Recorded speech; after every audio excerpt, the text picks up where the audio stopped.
Diabetes is a silent killer, okay, దానికి agree అయ్యాము. But డయాబెటీస్లో కూడా యాజ్ సచ్ కొన్ని ఎమర్జెన్సీస్ ఉంటాయా సార్? డెఫినెట్గా ఉంటాయి. వాటిలో ఏంటంటే ఫస్ట్ హైపర్గ్లైసిమిక్ ఎమర్జెన్సీస్. అంటే ఎప్పుడైతే షుగరు బాగా పెరిగిపోయిందో, అంటే దీంట్లో ఏంటంటే టైప్ 2 డయాబెటీస్కి వచ్చేటప్పటికి వాళ్ళకి ఏంటంటే షుగర్ ఎక్కువైపోయి కీటోన్స్ రావు, కానీ హైపర్ ఆస్మోలార్ అంటే బ్లడ్లో షుగర్ ఎక్కువైపోతే 600-700కి వెళ్ళిపోతే హైపర్ ఆస్మోలార్ కోమా అని వెళ్ళిపోతారు, కోమాలో. ఇంకోటి ఏంటంటే ఈ టైప్ 1 డయాబెటీస్లో వాళ్ళు కనుక ఇన్సులిన్ చేసుకోవడం మానేసి ఏయో నాటు మందులు అవి తింటే they will go in to diabetic ketoacidosis. Okay, that is also fat.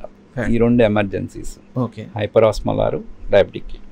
ఇంకొకటి ఏంటంటే హైపోగ్లైసిమియా.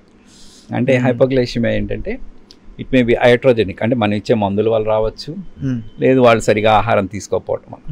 కాబట్టి హై వెళ్ళకూడదు, లో వెళ్ళకూడదు. హైపోగ్లైసిమియాని అందరూ గుర్తుపెట్టుకోవాలి. హైపోగ్లైసిమియా ఏంటంటే రక్తంలో షుగరు 70 కన్నా తగ్గిపోవడం, ఓకే, దాన్ని హైపోగ్లైసిమియా అంటారు. అయితే హైపోగ్లైసిమియా వచ్చిందని మనకు ముందే తెలుసు. చెమటలు పోయడం, కళ్ళు తిరగటం, గుండెల్లో దడ, ఇట్లాంటి లక్షణాలు వచ్చినప్పుడు మనం షుగర్ డౌన్ అయిందేమో అని అనుకోవాలి. షుగర్ డౌన్ అవడానికి ముఖ్య కారణం ఏంటంటే మనం ఆహారం టైంకి తినకపోవడం. ఎప్పుడైతే ఆహారం టైంకి తినలేదో మనం పొద్దున్నే షుగర్ ట్యాబ్లెట్ వేస్తాం. ఈ షుగర్ ట్యాబ్లెట్ ఏం చేస్తుంది, రక్తంలో షుగర్ని తగ్గిస్తుంది. కానీ దాని ప్రకారం మనం కూడా ఆహారం తీసుకోవాలి. ఎప్పుడైతే నువ్వు షుగర్ ట్యాబ్లెట్ వేసుకుని ఆహారం టైంకి తినలేదనుకో, అప్పుడు షుగర్ డౌన్ అయిపోతుంది. అందుకని చెప్పి మా డైట్ షెడ్యూల్లో కూడా we will tell them to take at timely. అంటే బ్రేక్ఫాస్ట్ తర్వాత 11 o'clockకి, మళ్ళీ 1 o'clockకి, మళ్ళీ ఈవినింగ్ స్నాక్, అట్లా చేస్తే మనకి హైపోగ్లైసిమియా రాదు. అయితే hypoglycaemia is very dangerous.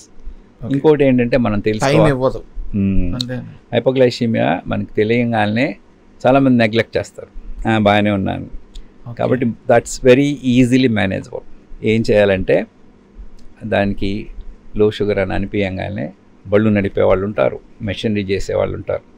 First ఆగాలి, ఆగి 3 స్పూన్లు పంచదార తీసుకొని, అయితే 3 స్పూన్లు గ్లూకోజ్, ఏదైనా పర్లా, అది ఒక గ్లాస్ నీళ్ళలో కలుపుకొని తాగేయాలి. తాగేసి 15 minutes వెయిట్ చేయాలి. If it is hypoglycaemia you will be okay. అప్పటికి తగ్గపోతే డాక్టర్ దగ్గరికి వెళ్ళాలి.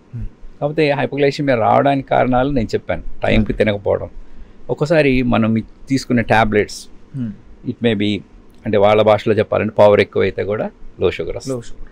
మూడోది ఇన్సులిన్ చేసుకునే వాళ్ళు పొరపాటున ఎక్కువ చేసుకున్నారు, దానివల్ల కూడా లో షుగర్ వస్తుంది. కాబట్టి మీకు లో షుగర్ రాగానే డాక్టర్ని సంప్రదించాలి. ఇంకొకటి ఏంటంటే నేను చాలా ఫ్రీక్వెంట్గా చూసేది హాస్పిటలైజేషను.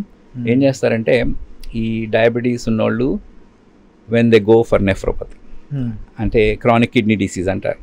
ఆ క్రానిక్ కిడ్నీ డిసీజ్లో కొన్ని మందులు వాడకూడదు, సల్ఫనైల్ యూరియాస్ అంటారు. ఈ సల్ఫనైల్ యూరియాస్ ఏంటంటే దాని క్లియరెన్స్ తగ్గిపోతుంది ఎప్పుడైతే కిడ్నీ ఫంక్షనింగ్ తగ్గిపోయింది. So they will act more. మొన్న కూడా ఒక పేషెంట్ వచ్చింది, ఆమె ఏం చేసింది, ట్యాబ్లెట్ వేసుకుంది, her creatinine is very high. ఆ క్రియాటినిన్ ఎక్కువైపోయినందువల్ల ఆమె డ్రగ్ ఎలిమినేషన్ లేదు, and she was under hypoglycemia for more than 24 hours.